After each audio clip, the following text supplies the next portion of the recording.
Hello, everyone, and welcome to Schwab Coaching. My name is Cameron May. I'm a Senior Manager of Trading and Derivatives Education here at Schwab, and this is Advanced Charting Techniques. And today we're going to be talking about the 3 lies that bullish charts sometimes tell. I think this is going to be an interesting discussion. A lot of our regular attendees here trying to add polish to their technical approach to chart trading, but sometimes there can be some little misdirection by a bullish chart. So I think this will be a very interesting discussion. Before we get to any of that, though, let me first of all say hello to everybody who's already chatting in out there on YouTube. Great to see the familiar names again. Great to see anybody who might be here for the very first time. But hello there, Gary and Paul, Jay Richardson, Life in the Fast Lane, Jack, Eric, and everybody else. Thanks for joining us week after week. We always appreciate your attendance and your contributions to these discussions. If you are among those that are here for the very first time, I do want to welcome you as well. And if you're watching on the YouTube archive after the live stream has concluded, enjoy the recording. It's a great way to watch these webcasts, but you're certainly invited to join us here in the live stream in our live audience. This is a Friday webcast series, and we kick things off promptly at 1 Eastern time. Now, I also want to let you know that my very good friend Mike Fairborn is going to be hanging out in the chats with us today. Mike's going to be keeping an eye on any questions that come into the chats. And if I can't get to those, Mike's going to be there to help pick up the slack for me. Mike and I have been working together now for the better part of 2 decades. So Mike brings a ton of experience to this. Thanks for having my back, Mike. Mike and I would also like to issue an invitation to everybody listening, whether live or on the archive, to follow your favorite Schwab presenters on social media. You can find us on X. You can find us on LinkedIn. So you can find Mike there on X at Mike Fairborn CS. You can find me on X at Cameron May CS. Or you can pop over to linkedin.com/in and then /Cameron May CS will take you right to my profile. Give me a follow there. But let's get into this discussion of the 3 lies that bullish charts sometimes tell. Now, as we do, of course, there's risk associated with pretty much any market approach, including a technical approach. So bear this important information in mind. This material is intended for general informational and educational purposes only. Schwab does not recommend the use of technical analysis as a sole means of investment research, and investing involves risks, including the loss of principal. All right, so let's set an agenda for today's discussion. A few things that we want to do. Of course, we always want to follow up on our current positions. That's what we're going to do first. We're going to take a look at 2 existing positions in our paper money portfolio. You might recall as of last week, well, we should have had 3. One of those has ended. We'll take a look at that. Then we're going to look at current market conditions, looking specifically at the S&P 500 through our trend value momentum strategy set, or TVM strategy set. And then we're going to have a discussion. Since the markets have they've been going up and up. Yes, they've kind of gone sideways for a couple of months here, but still trading within a couple of percentage points of all-time highs. I thought, let's talk about some misdirection, some lies that can sometimes be told by bullish charts, and how might a trader avoid or recognize and avoid what we might call a chart trap. All right, but let's get right to the paper money portfolio. Let's look at our existing positions. We have PFE, we have STX, and as of last week, we also had 3M. What happened to 3M? I'll follow up on that. But let's start with PFE. 400 shares at $24 per share was our purchase price. If we go to the chart, here was the logic of that trade. So what we noted was that we were getting a bullish, what we call a bullish cluster on our market forecast indicator. That seemed to be happening right at an area of 12-month support, right down there at that price floor. We're getting a nice white candle in reaction potentially to that the cluster, or let's say coincident to that cluster. So we bought 400 shares right there at 24.11 with the plan to see if we could take profits up here at this previous high. But we also recognize that no technical approach is perfect. So we also had a sell order in place down here at $23. It's a little bit obscured by this earnings announcement icon, but $23 was our stop. Last week, when we convened on Friday, we decided to move that stop up. So here's a red line that starts right here from last Friday. That's our new stop right at about 24.25. And price has faded back down since our last discussion, closer to that stop, but above our entry price we'd be a little bit above break even if we were to get stopped out, assuming we filled at 24.24. Stop is not a guarantee of a specific sales price. But that trade, we're just going to let that continue to work. Let's go on to STX. STX, we click on the quantity here. You can see it says July 17th. That was last week. Today's July 23rd. So this is last week's trade. So if we go to STX, this one was a TVM, Trend Value Momentum Strategy Set trade. So I'm going to come up here to our studies. Let's load up our TVM strategy set. And here was the technical logic of this trade. First, we looked for trend. Trend seemed to be confirmed with the 50-period triangular moving average above the 100. And price had just come down to that 100. And again, we were getting kind of a white bullish candle, bit of a bullish engulfing potentially. And that coincided with a dip below 40 on our RSI and also what we call a red shift, going from a bright red MACD histogram bar to a dark red, maybe a shift in that momentum. So trend, check. Value as measured by the RSI being below 40, check. And momentum, check. So we took an entry here. Now that was done right toward the tail end of the discussion. What we didn't do with this one is necessarily establish a target or a stop. We do have an earnings announcement coming right up. Boy, that could get us there quickly in either direction. Now we have come up to a previous resistance. You can see there was a touch here, there was a touch here, and it looks like we did that again just over the last 48 hours. Bit of a shooting star candlestick here. So a trader might choose to take profits that was also right at that 50 triangular moving average, or they might implement a stop and a target that's a little bit higher. What should we do here? What if, how about we just let's place our stop down below our rising 100-period triangular moving average. That looks like it's around 728.73. I think I'm going to initiate a stop there. And boy, now bear in mind, Seagate, it moves. Do we want to move a stop there, or where else might we place a stop? Looks like there's a pretty good support right across these lows. That's kind of right in the neighborhood of 800. Maybe I'm going to put in a stop. It's sometimes where a trader has to apply some discretion here. Should we put in a stop down there at let's say 790? Zinc says, could STX be setting up for an IHS? I would assume you mean an inverted head and shoulders. It looked like we might have had one, right? Or actually right prior to this. So if we were like a price pattern trader, they might have said, oh, here's a shoulder, there's a head, there's a shoulder. Not a bad inverted head and shoulders, Zinc 560. Broke down below that, but it looked like we were just sneaking back above it as of the time of our entry last week. That's an interesting observation. Wasn't the motivation for this trade, but where do we want to place our stop? Should we put it below this horizontal support, or should we put it down below that moving average? What would be your vote? In the meantime, I think I'll put in a target right up here at the top of the head. What do we think? The high, that's appears to be at 1145 on the nose. It was exactly 1145. No pennies involved there.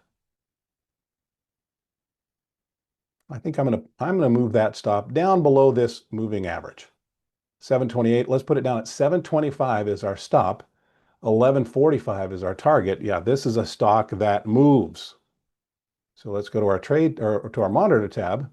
STX, we can right click directly on the symbol, and let's create a closing order using an OCO bracket. All right, so this is to sell. Let's use the first one. That's our limit for taking profits. We decided that looks like, was that at 1145? Is my memory serving correctly? Right up here. Yeah, 1145. So 1145 is going to be our limit order. And our stop was going to be down there at 725. Make sure both of those are good till canceled. And let's click confirm and send.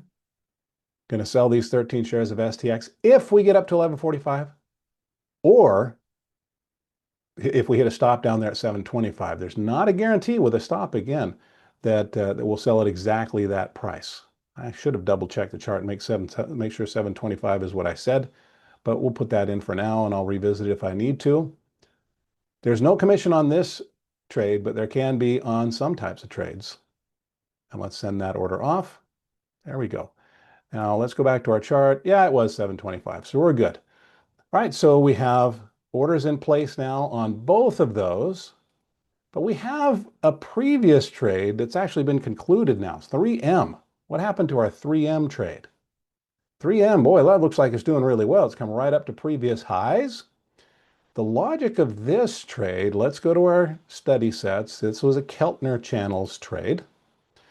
And the original entry, did I delete my, no, there it is. Let's load up our Keltner Channels drawings here. Our original entry was right here on the 10th as we had pulled down to the lower band, to the lower channel. We started to bounce off that lower channel. And that was when we entered the trade.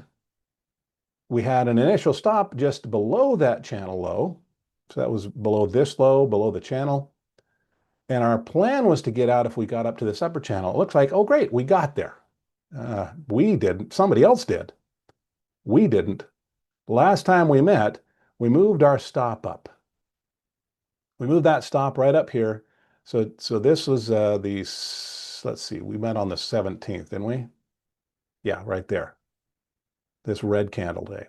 So the price was right up here when we were talking.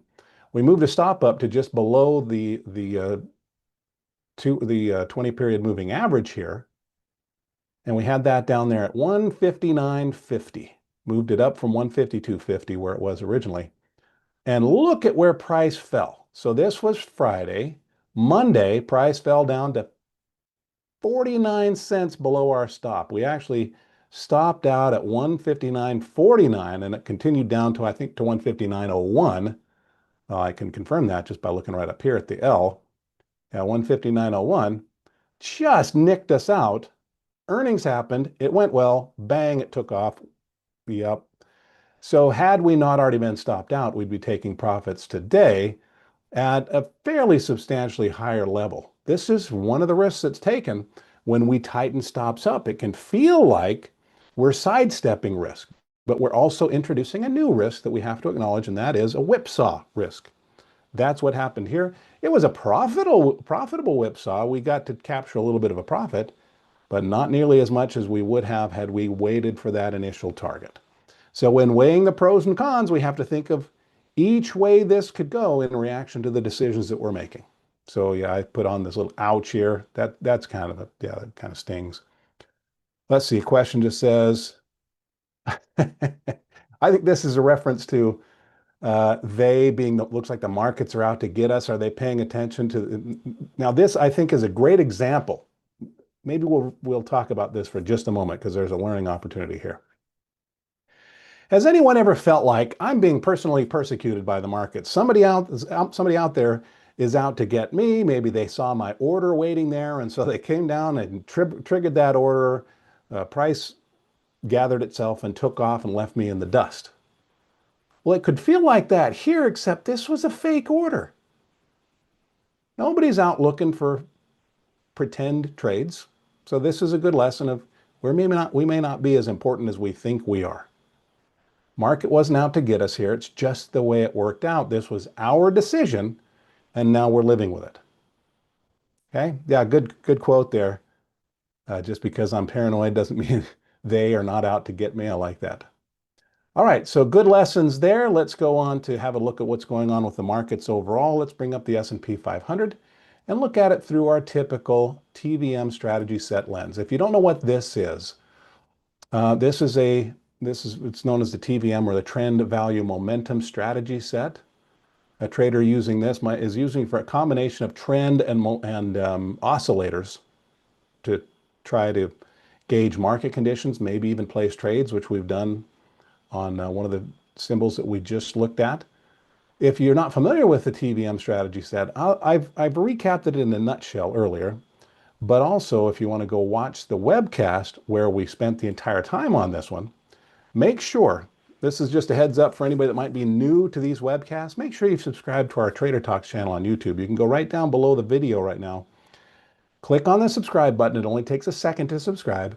It doesn't cost anything to subscribe, but this is where you can join our live streams on our Trader Talks Schwab Coaching webcast channel. You can join our live streams. You can find playlists of previous webcasts. You can even do searches for topics of particular interest among our previous webcasts. But I'm going to go to the playlists here just to show you where that is. And then I'm also going to do a quick search. But if we go to playlists and scroll down a little bit beyond the halfway point, we have lots of different webcast series. There's my advanced charting techniques series. You can see the whole playlist. Click on view full playlist right there. And this is where you can see a summary of the trades that we have in play right now. Keltner channels, the market forecast tool, and so on. But the other thing that I was going to suggest, we could just go down through and look for the TVM strategy set discussion.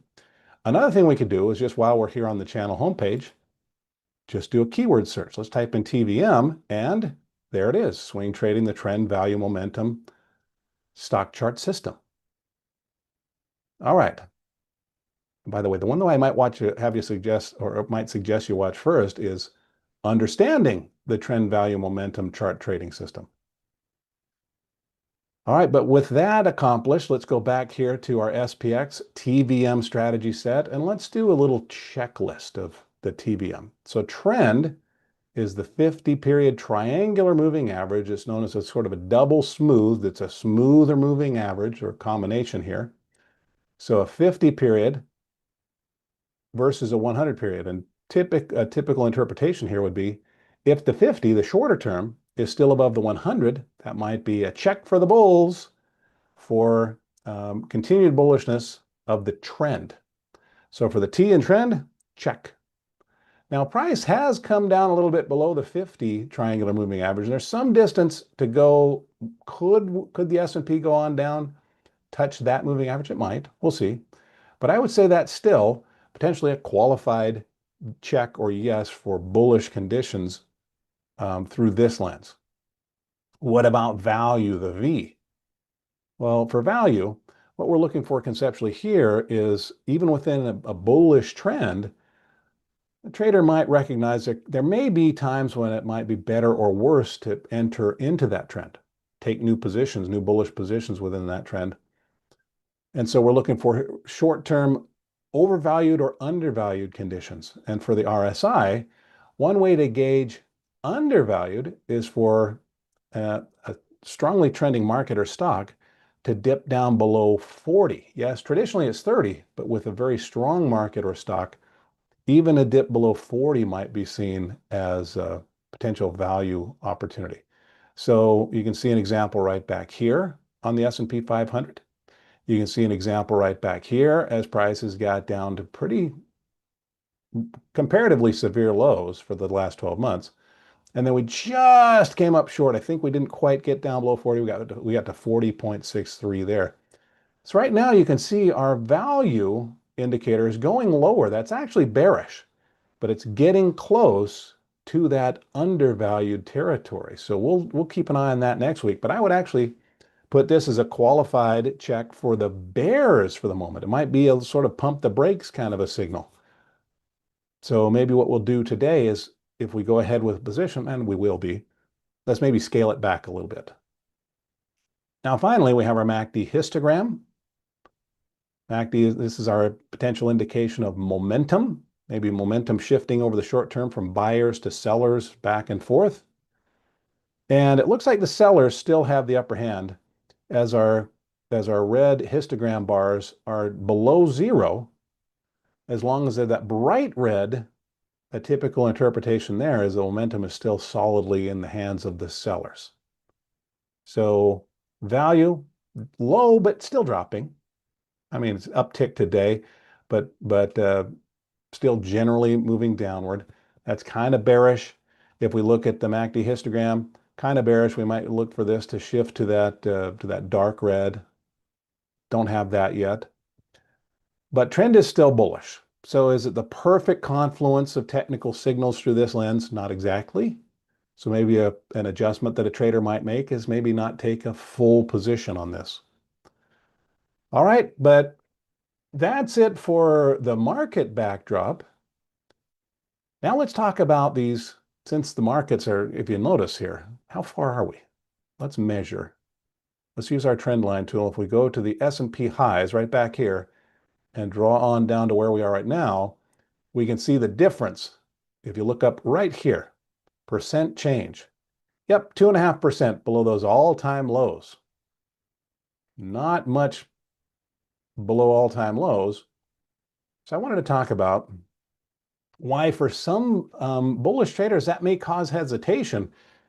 As we look at charts, we might be getting signals from the charts that might not be entirely accurate, or maybe we get misdirection or little white lies from the charts from time to time. So let's talk about those. The first thing I want to talk about, lie number one that a chart might tell in a bullish trend, is that a chart high always means it's too late. Is that accurate?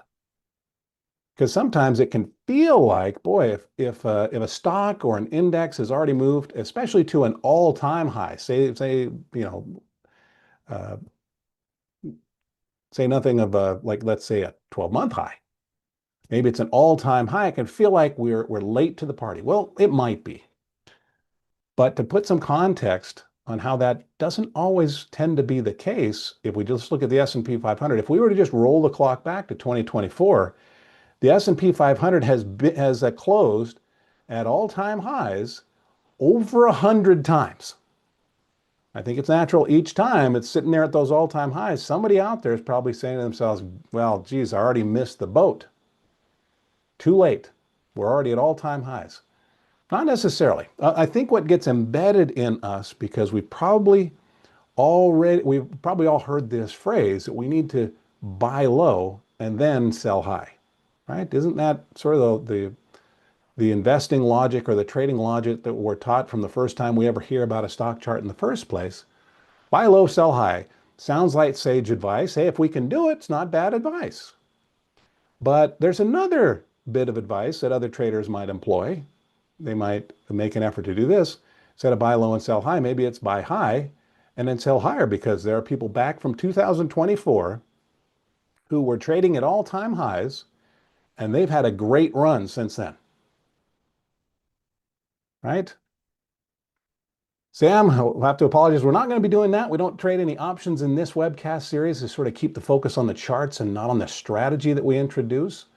But I think there's a lesson. You know, if we look at this, let's go ahead. Let's clear up our drawing set. We don't need that right now. So let's come up to studies. Let's just remove all those studies. There we go. And if we were to switch this back, let's look at a 3-year weekly. That'll serve. But going back here, and I didn't choose like an optimized time. If I went back 10 years, we'd have way more all-time highs. But I just was curious. I did some quick research before the webcast launched and found there's not just more than 100, it's almost 120 times the S&P has closed at all-time highs since 2024. But someone telling themselves, like, for example, right there, the second week of 2024, well, that's it. I missed the whole party. Nope, we're up nearly double since then. So a couple of other things that we might want to bear in mind when we consider that that when we're at highs, you know, the chart might be telling us it's too late, and that may not be accurate. Well, a lot of traders out there actually specifically trade something known as a breakout, and we're going to be trading one of those today. And breakouts deliberately look for highs, and they deliberately look for exceeding those highs, which very commonly positions us at chart highs or all-time highs. When someone else might be saying, Cameron, wait a minute, aren't we supposed to buy low and then sell high? Breakouts don't even make that effort. So if you're a breakout trader, we have to take that little piece of advice to buy low and sell high, and we have to set that to the side. A breakout approach to trading is actually a buy high and sell higher approach. And finally, another thing where the market, and I want to talk about this in more detail, a little bit of a spoiler alert there. But when we're looking at breakout signals, very commonly those are accompanied by oscillators that are overbought. And that can feel uncomfortable for some traders who might rely on oscillators in the planning of their trades. But that's it. So that's sort of, should we call it white lies? Should we call it half truth that the markets sometimes tell us? A chart high always means it's too late. Lie number two is that, since we're talking about breakouts today, lie number two is that every breakout is a buy signal. All right, I want to look at some examples of this. Let me bring up Visa. What is this? That's the wrong one. Let me clear that up. Let me just remove this drawing. Let's actually just clear up that whole drawing set. There we go. In any case, here's Visa. And a trader here might have been saying, okay, so Cameron said that just because we're at chart highs or even all-time highs, it doesn't necessarily mean that, that we can't trade. Well, here's our stock. It's actually run up to previous highs right here, and it seems to be breaking through those highs. Look at that. That's a fairly textbook breakout signal, except I think that someone else, another technical trader might look at this and say, nope, Cameron, that looks like a fake out to me. Now, Rita says you agree with Sharon. Okay, great. Sounds like Mike did a great webcast earlier today. I'm sure he did, no doubt about that. But here we are, price is pushing above a previous high. There were actually several touch points here right at that level. Why might a trader look at this and say this breakout may not be an entry signal? What do you think? Those of you who have a little bit of experience with identifying breakouts, trading at those highs, buying high and then selling higher, what's potentially wrong with this? Well, here's a little hidden, this is kind of the half-truth, the lie that the chart might be telling us, that some traders, it's not everybody sees this the same way, but look at the effort this stock had to make in the days and weeks before it even got to that breakout point. If we go all the way back to here, this was basically, it was a $310 stock just about a month before that breakout, and it worked its way rapidly all the way up to 360. Now, in this case, what the trader might be saying themselves is, hey, this is at a high, and I might actually be too late because of how high this has already run, but also so recently. It was so recent. This may actually be reaching an exhaustion point. So when a would-be breakout trader sees a stock that's already been running uninterrupted up to the breakout point, even though we've gotten above those previous highs, there may be a suspicion. Maybe this is going to turn out to be a fake out. Maybe this trade isn't going to work. And in this case, you'll see it quickly sagged back down below that. And if we had a sell order below that breakout point, very likely it was just stopped out. That was an unprofitable trade. Now, Paul is pointing out, it looks like we have, what do we call this? Just a little bit of an opportunity for additional learning here. When you have a big white candle followed by a red candle, another big red candle that starts above the white candle and then sags back down below at least the midpoint of that white candle. In this case, it looks like it got right to the midpoint of that white candle. What do we call that? Sometimes known as a dark cloud cover. Great name. It tells exactly the story it's intended to. It's a candlestick pattern that signals to the trader that the price might fall from here, and it did. But yeah, here's the point that I'm making though. Look at how much work, look at how much profit basically had already been made, unrealized gains, even before we got to that breakout. Yep, some of those traders might be ready to take some profits. And in this case, that looks like that's what happened or what may have contributed to it. So what's an adjustment that might be made there? Well, for some traders, they might look for a consolidation of price. Here's what I'm talking about with a consolidation of price. Let's switch over here to Apple. Okay, I don't know why this has changed. There we go. It's switched to all of my previous drawing sets, but here, Apple had a resistance, actually not even quite as strong a resistance, didn't have as many touch points as we saw on Visa, but a resistance nonetheless right about here at about 317.50. It did a lot of work just to get back up to that level, but instead of just blasting straight through it, what did it do for about a week? There's a consolidation where we kind of went sideways. In this case, the trader might actually have a new name for this. This might be a flagpole, and this is kind of a flag. But in any case, an interpretation here might be stock has already done a lot of work. It may be exhausted as it's getting up to that resistance. Maybe there are traders that are willing to already take some profits that they've already made. And this consolidation of price going sideways for a while might be some of those traders taking a moment to exit. And if we've gotten those traders out, but price still held, maybe now it's ready for an advance. This close might be seen as more of a true breakout rather than a potential fake out. Now we never know until after the fact. But yeah, so again, for some, they may look for a consolidation right at the resistance. And what that also does is it kind of strengthens that resistance, especially in the absence of more touch points. So Apple had been there once previously. To be fair, it actually got pretty close to that about 5 times over the stretch of about a week and a half here before it pulled back. But this added more touch points to that resistance and added, let's say, more technical credence to the breakout. Doesn't mean it's guaranteed to work, but that's what a trader might look for in their effort to distinguish between a breakout being a legitimate signal or a fake out. Are we spotting a lie here in the chart? Maybe there was a lie on Visa, maybe not so much on Apple. We never know until hindsight, of course. But there are a couple of other filters that a trader might apply as they're trying to identify what they might consider to be more legitimate breakouts. One is just a good solid close above that resistance line.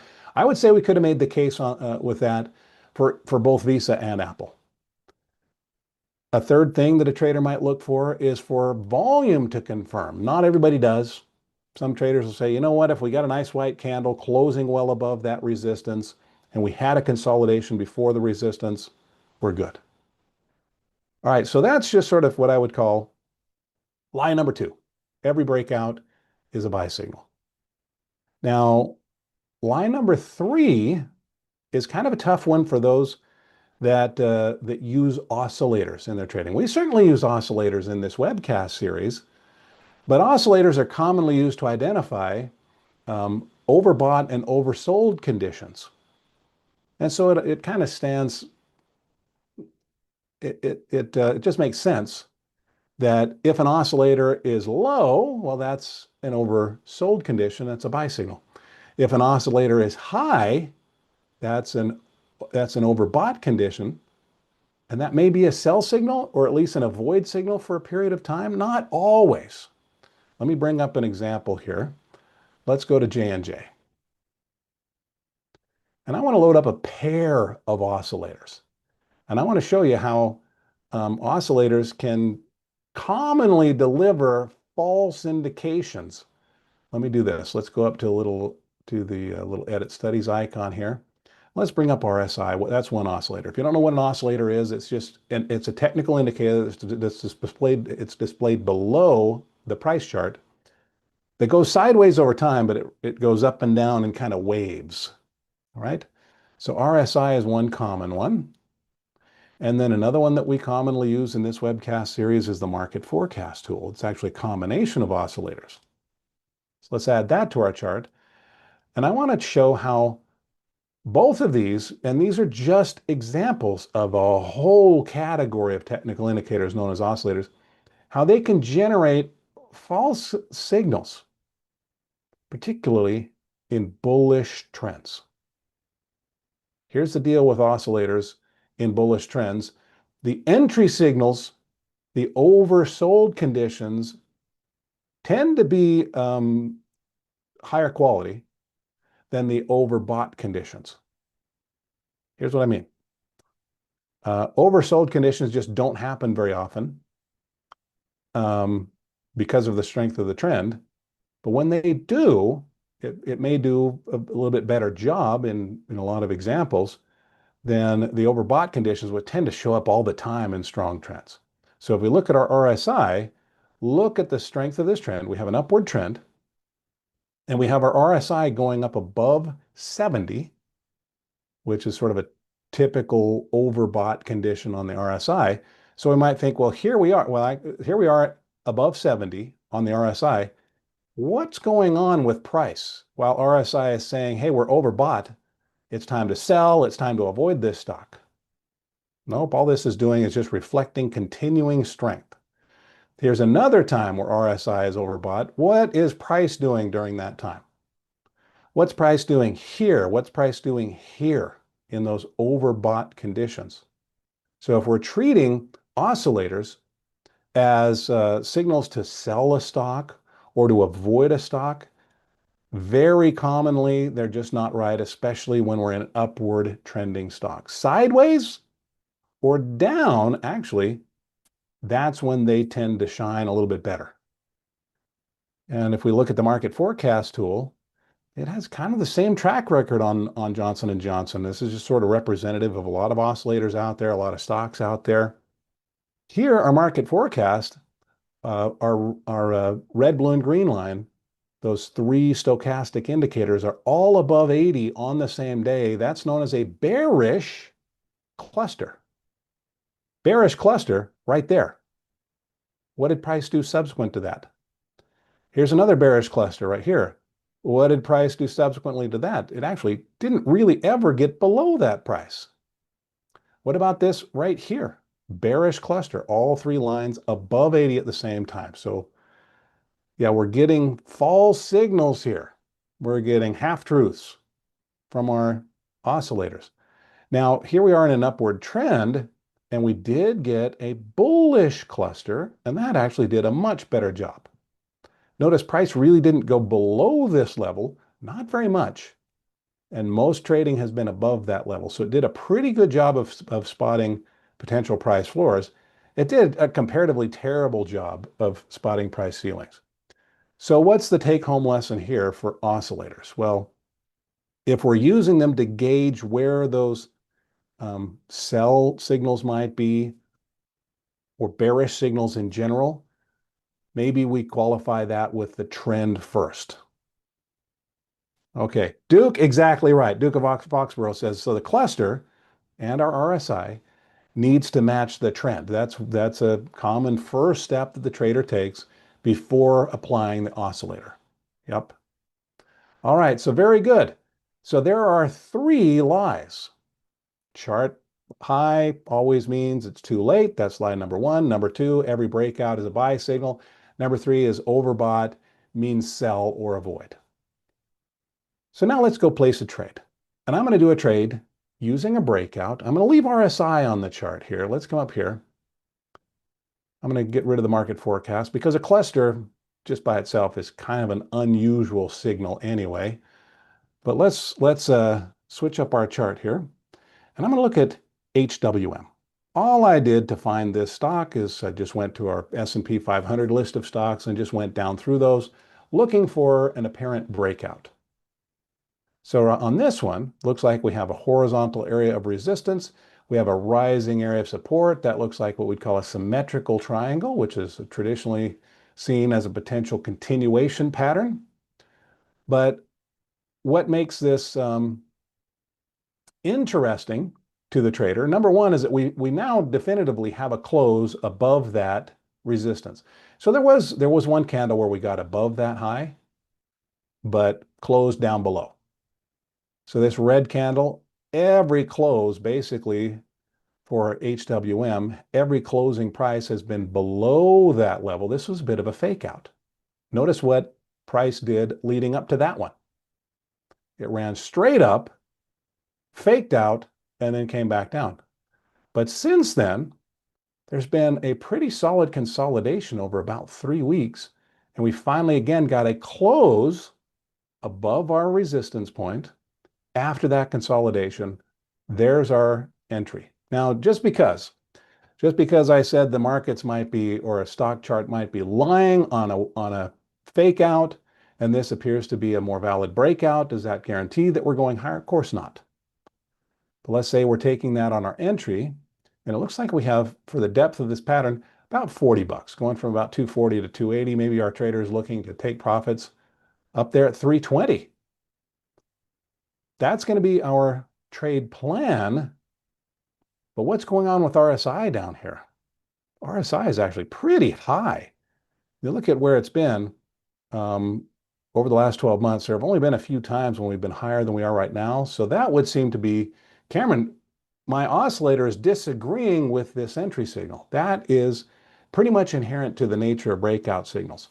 Buying at highs is going to be contradictory to someone that might be looking to buy when oscillators are low. Those two things do not come together very often, if at all.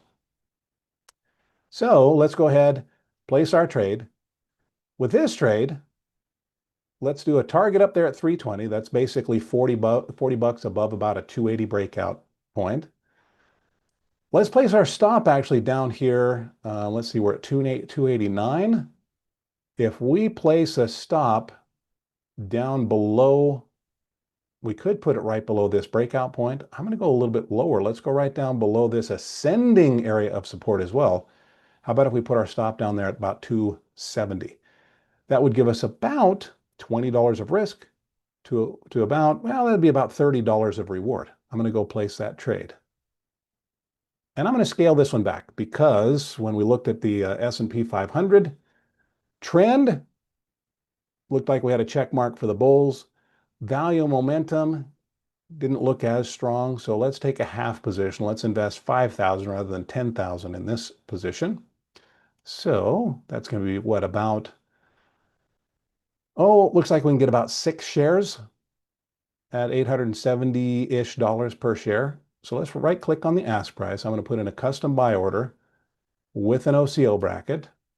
That allows us to enter an order to buy the shares and to sell those, either to take profits or to take losses. I'm going to link those together. So let's click on that little broken chain link and let's mend that link so that when I put in a quantity of 6 for my purchase order, the other orders automatically adjust to match. I'm going to enter this as a market order. Yes, market orders carry risk. We may not be thrilled at all with the price that we pay. We're just saying, hey, we'll pay whatever price it takes to get into these shares, but we're going to take profits if we can get up there to 320. Let's make that our good till cancel limit order. We're going to take our lumps if we fall down to or below 270. I'm all over the place, am I not? It's 920 up here was our target. There we go. And then our stop was down there at, what did I say? Am I on the wrong stock? That's what's going on. I haven't linked this. Why is that not linked? Let's link that up. Now, let's make sure we're looking at the right stock. And we're going to do that again. Right click, buy custom with OCO bracket. We can certainly buy more shares. 5,000 divided by 289-ish, 17 shares.